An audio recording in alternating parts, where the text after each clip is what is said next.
Part of good foot health is a foot that has maximal toe splay. So when you look at a baby's foot, or you look at cultures that have never worn shoes before, they have these nice robust feet where the feet can be fully spread out. But over time, when we compress our feet into narrow toe boxes where the widest part is the ball of the foot and then narrows into a tapering end, our feet start to look like the shape of our shoes instead of wearing shoes shaped like feet. Meaning, over time, bunions, hammer toes, things like that everyone says, oh, my mom had it and I think it's genetic. Well, the only thing genetic about bunions is the fact that your parents wore the exact same footwear as you did. So you'll notice the difference between these two shoes. Here, the widest part is the tips of the toes rather than the ball of the foot.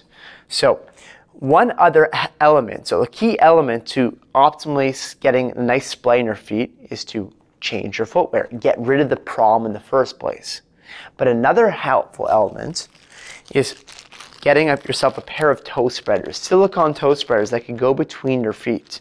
So you'll notice, and I'll show you on this picture, is that on this foot over here, we see a nice maximally splayed out foot, versus here is what's happening to your foot inside a shoe that's nice and compressed. So I'm going to show you what it looks like on my foot over here. These are relatively inexpensive. I'm going to make these green ones available on Amazon, but you could also find them as well. You put them in between your toes, and I'll explain what we're going to do with them in a second. So they go between each of your toes. Now for me, this is no big deal because I've been in barefoot, minimal type of natural footwear for quite some time. So they look like that. You'll see from front.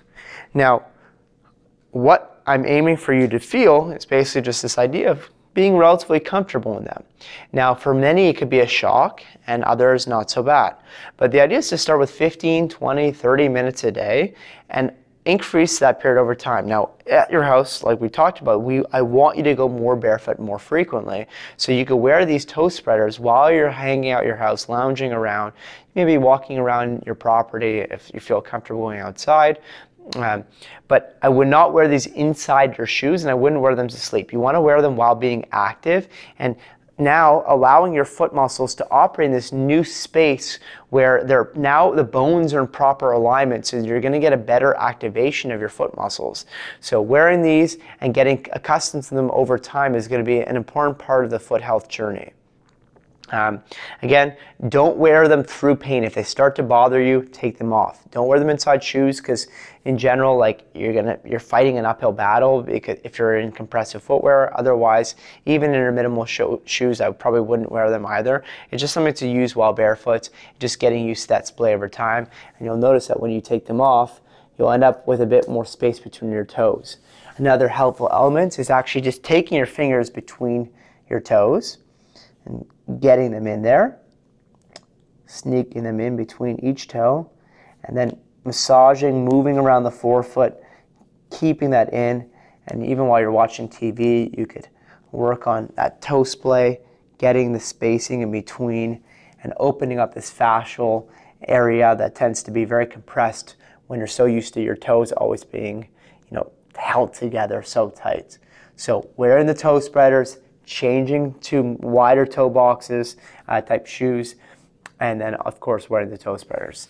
Now what I will say with all the footwear is that I know that people don't want to give up all their classic footwear they're used to wearing in social events, and what I'll say about that is I don't judge, and I also think that that's totally fine, but the dose makes the poison. So if you're constantly in compressive footwear, that's when it's going to be the problem. So sure, for a little dinner, go out, but when you're going out walking your neighborhood or doing activities, these are the type of footwear you want to get into over time.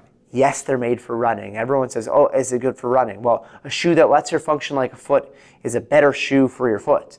So again, it's just a matter of habituation and exposure and getting used to it. So that's what I'm going to say here, wearing the toe spreaders, wide toe box shoes.